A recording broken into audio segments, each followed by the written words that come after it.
जय हिंद साथियों, मैं अपने इस वीडियो में आपका पुनः स्वागत करता हूं। दोस्तों, आज हम लोग बात करेंगे फसल किसे कहते हैं और फसल कितने प्रकार की होती हैं।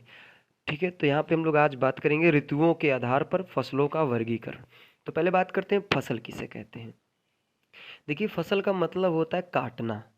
तो फसल किसी समय चक्र के अनुसार वनस्पतियों या वृक्षों पर मानवों या पालतू पशुओं के उपभोग के लिए उगाकर काटी या तोड़ी जाने वाली पैदावार को हम लोग फसल कहते हैं।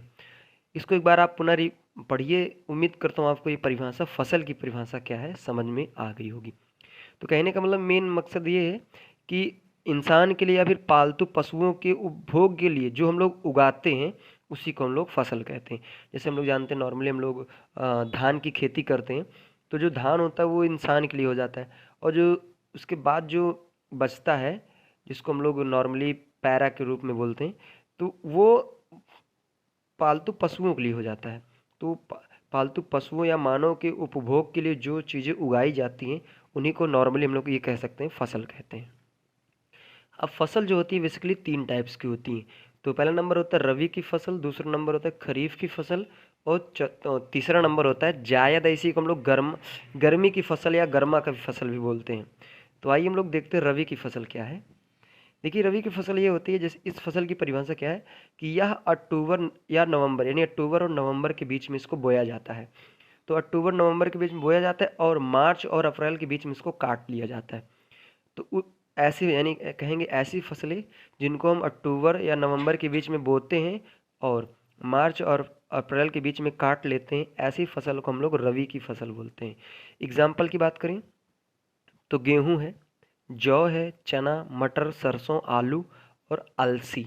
अलसी का तेल भी आता है, आप जानते होंगे। तो ये कुछ ऐसी फसलें हैं जो जिन्हें हम रबी की फसल बोलते हैं, और ये अक्टूबर से नवंबर के बीच में बोई जाती हैं और मार्च से अप्रैल के बीच में काटी जाती हैं।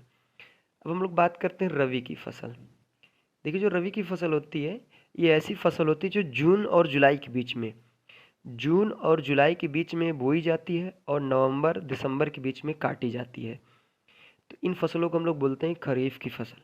एग्जाम्पल में आता है जैसे धान है, गन्ना, तिलहन। तिलहन को हम लोग नॉर्मली तिल्ली बोलते हैं। तो तिलहन हुआ, ज्वार हुआ, बाजरा हुआ, मक्का, अरहर, कपास और मूंगफली। तो ये कुछ ऐसी फसलें हैं जिनको हम लोग खरीफ की फसल कहते हैं, और ये नॉर्मली जून से जुलाई के बीच में बोया जाता है और नवंबर दिसंबर बीच में काटा जाता है। अब हम लोग बात करेंगे लास्ट, जिसको हम लोग बोलते हैं जायद या फिर गर्मी की फसल कह सकते हैं। तो ये जो गर्मी की फसल होती है गर्मी के महीनों में बोई जाती है। मई जून, आप जानते हो मई जून का जो महीना होता है बहुत ज़्यादा गर्म रहता है। तो यह मई और जून के महीनों में बोई जाती है और जुलाई और अगस्त के महीनों में काट ली जाती है। तो इस तरह की फसल को हम लोग बोलते हैं जायद या गर्मी की फसल। एग्जाम्पल की बात करें तो राई है, मक्का, ज्वार, जूट, उड़द है और मूंग। आप जानते हो नॉर्मली उड़द और मूंग मूंग की दाल मोट भी होती है, तो वही मूंग है। तो मूंग और उड़द, ये सारी फसलें गर्मी की फसल होती हैं। उम्मीद करता हूँ दोस्तों मैंने आज फसल किसे कहते हैं, फसल कितने प्रकार की होती हैं और किस मौसम में कौन सी फसल बोई जाती है, सारा कुछ मैंने बताने का प्रयास किया। उम्मीद करता हूँ दोस्तों आपके लिए काफ़ी हेल्पफुल रहा होगा ये वीडियो। इसी तरह दोस्तों मिलेंगे हम लोग आगे नेक्स्ट वीडियो में। तब तक के लिए जय हिंद, वंदे मातरम।